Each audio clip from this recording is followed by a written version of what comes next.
परिस्थिती ही सगळ्यात मोठी गुरु आहे, कारण जगायचं कसं आणि कोणाशी वागायचं कसं हे परिस्थितीशिवाय दुसरं कोणी शिकवू शकत नाही। श्री स्वामी समर्थ, श्री गुरुदेव दत्त। आज आपण आजच्या व्हिडिओमध्ये श्रीमंत करणारे 4 उपाय हे पाहणार आहोत।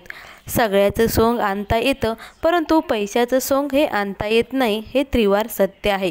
कोणी कितीही ज्ञान सांगू द्या, परंतु पैशाशिवाय या जीवनात कुठलीही गोष्ट महत्त्वाची भूमिका बजावत नाही। म्हणून जग हे पैशाचं मागं लागलेलं आपणास दिसतो। जेव्हा आपण प्रामाणिक कष्ट करतो, प्रयत्न करतो, तरी पण आपल्याला आपल्या उत्पन्न हे वाढताना दिसत नाही। म्हणावा तैसा पैसा आपल्या घरात येत नाही, घरात आलेला पैसा टिकत नाही। अशा बरेचशा समस्या जेव्हा आपल्याला त्रास देतात ना, तेव्हा माणूस हा निराश होतो। या सर्व समस्यातून बाहेर पडण्यासाठी आपल्याला काही उपाय हे करायचे असतात। तर कोणते उपाय करायचे हे आज आपण आपल्या आजच्या व्हिडिओमध्ये पाहणार आहोत। ज्योतिषशास्त्रानुसार कोणते उपाय आहेत, जे उपाय केल्याने आपल्या ह्या पैशाच्या समस्या ह्या दूर होतात। मग हे कोणते उपाय आहेत, ते कसं करायचे, कधी करायचे, या सर्व गोष्टीची माहिती आज आपण या व्हिडिओमध्ये पाहणार आहोत। त्यामुळे व्हिडिओ स्किप न करता शेवटपर्यंत नक्कीच पहा। हे उपाय खूप असे साधे आणि सोपे आहेत, याला एकही रुपया खर्च करायची गरज नाही। बऱ्याच जणांना या उपायाने अनुभवही आलेला आहे। त्यातील एक उपाय मी पण करत आहे, त्यामुळे हा उपाय तुम्ही पूर्ण श्रद्धेने करायचा आहे। तर हा उपाय आपल्याला शुक्रवारी करायचा आहे। शुक्रवार हा माता लक्ष्मीचा वार मानला जातो, त्यामुळे हा उपाय आपल्याला शुक्रवारी करायचा आहे।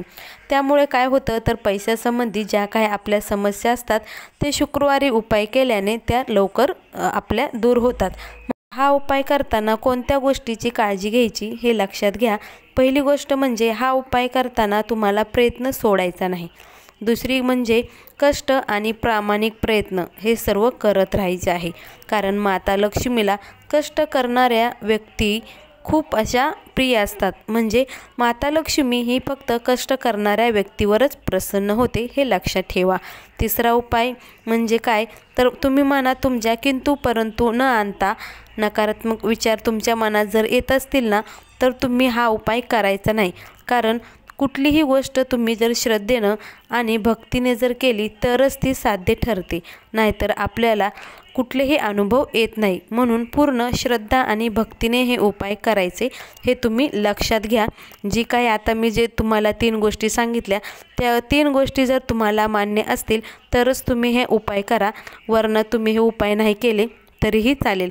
तर आता पहिला उपाय म्हणजे काय, तर पहिला उपाय म्हणजे माता लक्ष्मीसाठी तुम्हाला शुक्रवारचा उपवास हा करायचा आहे। माता लक्ष्मीचा तुम्हाला कुठल्याही मंत्राचा 108 वेळा जप करायचा आहे। तुम्हाला या मंत्र माता लक्ष्मीचे गुगलवर आणि यूट्यूबवर कुठेही मिळून जातील, त्यापैकी तुम्ही कुठल्याही एका मंत्राचा जप तुम्हाला करायचा आहे। तुम्हाला जर वाटलं तर तुम्ही ओम हाय रीम क्लीम चामुंडा विच्चे या मंत्राचा जप केला तरीही काही हरकत नाही, तो पण माता लक्ष्मीचा प्रिय मंत्र आहे। तसेच ओम महालक्ष्मीचं विघ्ने विष्णुपत्नीचं धीमहि तन्नो लक्ष्मी प्रचोदयात ह्या मंत्राचा जप केला तरीही काही हरकत नाही, कारण इथं आपल्याला 108 वेळा मंत्र हा जप करायचा आहे।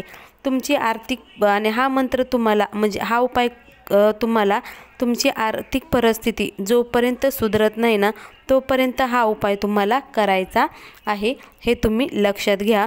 या उपायामध्ये आपल्याला मंत्र जप आणि उपवास या 3 गोष्टी नक्कीच आपल्याला इथं करायच्या आहेत। मंत्र जप आणि उपवास, शुक्रवारचा उपवास धरायचा आहे, 108 वेळा मंत्र जप करायचा आपल्याला, हे लक्षात घ्या। आता दुसरा उपाय म्हणजे काय, तुम्हाला दर शुक्रवारी महालक्ष्मी अष्टक हे आपल्याला 11 वेळा म्हणायचं आहे। महालक्ष्मी अष्टक तुम्ही बघा थोडंच आहे, तुम्हाला ते नक्कीच तुमच्याकडून 5 मिनिटाच्या ह्याच्यात तुम्हाला पहिल्यांदा कसं वाचता येत नसले, संस्कृत असल्यामुळे ते तुम्हाला जमणार नाही, परंतु थोड्या दिवसांनी तुम्हाला ते नक्कीच पाठ होईल। खूप ते थोडे 5 मिनिटात तुमची ही सेवा होऊन जाईल। ही महालक्ष्मी अष्टक हे आपल्याला 11 वेळा दर शुक्रवारी म्हणायचे। संध्याकाळी देवासमोर बसायचे, 11 वेळा आपल्याला हा उपाय करायचा आहे. बघा तुमची आर्थिक परिस्थिती नक्कीच चांगली होईल आणि जोपर्यंत तुमची आर्थिक परिस्थिती चांगली होत नाही तोपर्यंत आपल्याला हा उपाय करायचा आहे. आम्ही हा उपाय करतो, त्यामुळं मी उपाय जे करते तेच तुम्हाला सांगितले. पूर्ण श्रद्धा आणि भक्तीने हा उपाय आपल्याला करायचा आहे, कारण हा मंत्र खूप असा प्रभावशाली हा मंत्र आहे. त्यामुळे तुम्ही पूर्ण श्रद्धा आणि भक्तीनं म्हणा, तुम्हाला माता लक्ष्मीचा आशीर्वाद नक्कीच मिळेल. या श्रोतात चं पठण केल्याने धनधान्य समृद्धी मिळते, महापापापासून आपल्याला मुक्ती मिळते. म्हणून हा मंत्र खूप असा प्रभावशाली आहे, हे लक्षात घ्यावा. तिसरं म्हणजे उपाय काय, तर दर शुक्रवारी आपल्याला माता लक्ष्मीची पूजा करून तिला खिरीचा नैवेद्य अर्पण करायचे आणि 5 किंवा 7 कुमारिकांना बोलून त्यांची पूजा करून त्यांना तो खिरीचा नैवेद्य आपल्याला खायला द्यायचा. हे लक्षात ठेवा. माता लक्ष्मीच्या पूजेमध्ये कुमारिका पूजनालाही खूप महत्त्व आहे. त्यामुळे तुम्ही हा उपाय माता लक्ष्मीच्या प्राप्तीसाठी केला तर नक्कीच फलदायी हे ठरू शकतो. तर हा उपाय आपल्याला संकल्पयुक्त करायचा आहे. 7 किंवा 11 शुक्रवार तुम्ही हा उपाय करू शकता. तुम्हाला यथाशक्ती जसं जमल तसं तुम्ही हा उपाय करा, पण 7 किंवा 11 शुक्रवार हा उपाय तुम्ही नक्कीच करा. चौथा उपाय म्हणजे काय, दान. सर्वात श्रेष्ठ दान हे आपल्याला माहीतच आहे. दान हे अन्नदान हे सर्वात श्रेष्ठ दान हे मानलं जातं.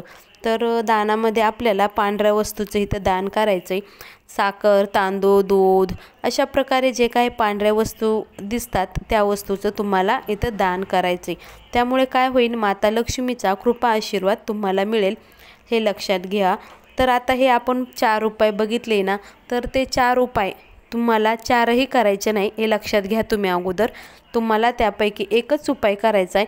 तुम्ही हा एक उपाय तुमच्या मनामध्ये कुठलीही शंका कुशंका न ठेवता मनातून जर तुम्ही मनोभावे हा उपाय केला तर नक्कीच माता लक्ष्मीचा आशीर्वाद तुम्हाला मिळेल. हे उपाय तुम्ही कुठल्याही शुक्रवारी करू शकता, असं नाही की ह्या शुक्रवारी करा.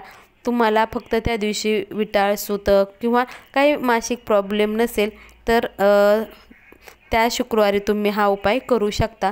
तुमची आर्थिक परिस्थिती सुधरेपर्यंत आपल्याला हे उपाय करायचे आहेत, हे तुम्ही अगोदर लक्षात ठेवा. नंतर सांगायचं झालं तर काय, लाल रंग हा देवीला खूप प्रिय असतो. म्हणून दर शुक्रवारी तुम्हीला लक्ष्मीच्या किंवा महालक्ष्मीच्या मंदिरात जाऊन आपल्याला देवीला लाल वस्त्र हे अर्पण करायचे आणि देवीची खाना नारळाने ओटी भरायची आहे. एखाद्या सौभाग्यवतीची ओटी भरून तिला तुम्ही जेवू घाला. दर शुक्रवारी तुम्हाला जमलं तर सौभाग्यवतीची ओटी भरून तिला जेवून नक्की घाला. त्याने पण पैशासंबंधी समस्या असतात त्या काही दूर होतात. जोपर्यंत तुमची पैशाची समस्या दूर होत नाही तोपर्यंत तुम्हाला हे उपाय करायचे, हे अगोदरच तुम्हाला सांगितले आहे. नंतर एक उपाय म्हणजे काय, दर शुक्रवारी तुम्हाला पूजा करताना लाल फुलाचा हा वापर करायचा आहे. 5 लाल रंगाची फुलं तुम्ही घ्या. त्याच्यावर तुम्ही देवीचे स्रोत हे मनोभावे म्हणा, श्रद्धापूर्वक हा उपाय करायचा आहे. आणि ते 5 जे फुलं आहेत ना ते आपल्याला आपल्या तिजोरीत ठेवायचे. त्याने पण माता लक्ष्मीचा आशीर्वाद मिळतो आणि माता लक्ष्मी प्रसन्न होते. हे उपाय करताना आपल्याला आणि काय करायचं आहे तर श्री लक्ष्मी नारायण स्तोत्र हे वाचायचं आहे. याने पण लक्ष्मी प्रसन्न होते. नित्य उपासना आणि प्रामाणिक कष्ट करणाऱ्या व्यक्तीलाच धन आणि कीर्ती मिळते, हे लक्षात ठेवा. या स्रोताचे अनुभव आला तर देवीला तुम्ही खिरीचा नैवेद्य नक्कीच दाखवा. आपण हे जे काय उपाय करणार आहेत ना त्यांचा जर तुम्हाला अनुभव आला, हे बघा 100% तुम्हाला या उपायाने अनुभव येणार आहेत. अनुभव आल्यानंतर आपल्याला माता लक्ष्मीला खिरीचा नैवेद्य आपल्याला अर्पण करायचा आहे. नंतर दुसरा उपाय सांगायचं झालं तर एक लाल कपडा घ्या. त्याच्यामध्ये आपल्याला मुठभर तांदूळ घेऊन ते पण तिजोरीत ठेवायचे. त्याने काय होईल, धान्याबरोबर आपल्याला धनाची पण वृद्धी होईल. त्यामुळे हे सर्व उपाय करताना एक गोष्ट तुम्ही लक्षात ठेवा, नेहमी कष्ट करणाऱ्या माणसासोबतच माता लक्ष्मी असते. आणि दुसरं म्हणजे आळशी जे सुस्त असणाऱ्या व्यक्ती असतात ना त्याच्याकडे कधीही लक्ष्मी जात नाही. लक्ष्मीला कष्ट करणारे लोक प्रचंड आवडतात. ती कष्ट करणाऱ्या व्यक्तीच्या डोक्यावर आपला वरदहस्त हे नेहमीच ठेवत असते. चांगल्या मार्गाने आलेली लक्ष्मी नेहमी टिकून राहते. त्यामुळे तुम्ही चांगल्या मार्गानेच पैसा कमवा. कुठल्याही 2 नंबरच्या धंद्यात तुम्ही अडकू नका. त्याने लक्ष्मी तर येतेच परंतु ती कुठल्या ना कुठल्या मार्गाने निघून जाते. सांगायचं झालं तर काय, तुमच्या घरात जर वाईट मार्गाने पैसा येत असेल तर तो कधीही आपल्यासाठी चांगला नसतो. त्यामुळे त्यांच्या घरातील मुलं हे कुठल्याही गोष्टीत हुशार नसतात. त्यांच्या घरात सतत आजारपण असतो. म्हणजे काय तर जी लक्ष्मी येते ना ती तशीच निघून जाते. त्यामुळे चांगल्या मार्गाने लक्ष्मी कमवायचा नक्कीच प्रयत्न करा. थोडे वाईट दिवस असतात ते निघून जातात, कारण अंधार पडला म्हणजे दिवस उजळत नाही असं होत नाही ना. थोडे वाईट दिवस असतात ते निघून जाऊन द्या, परंतु लक्ष्मी ही तुम्ही चांगल्या मार्गानेच नक्कीच कमवा. हे उपाय करताना कुणालाही फसवू नका, कोणालाही द्वेष देऊ नका. आपल्या आचारात आणि विचारात हे प्रामाणिकपणा ठेवा, सात्विकपणा ठेवा. हे लक्षात घ्या. कष्ट केल्याशिवाय काही मिळत नाही, बरोबर ना. मग तुम्ही म्हणाल जर कष्टच करायचं असेल तर मग आम्ही हे उपाय का करावे. कारण कष्टाबरोबर आपण जर कष्ट करतो तर त्या कष्टाबरोबर आपल्याला देवाची आराधना आणि उपायही करायचे असतात. बऱ्याचदा आपण खूप कष्ट करतो परंतु आपल्याला पाहिजे तसं फळ मिळत नाही. अशा वेळी आपल्याला आपल्या ईश्वराचा कृपा आशीर्वाद हा पाहिजे असतो. त्यामुळे आपल्याला आपल्या ईश्वराचा कृपा आशीर्वाद प्राप्त करण्यासाठी हे काही उपाय हे करायचे असतात. उपाय म्हणजे काय तर आपल्याला ह्या सेवा करायच्या असतात.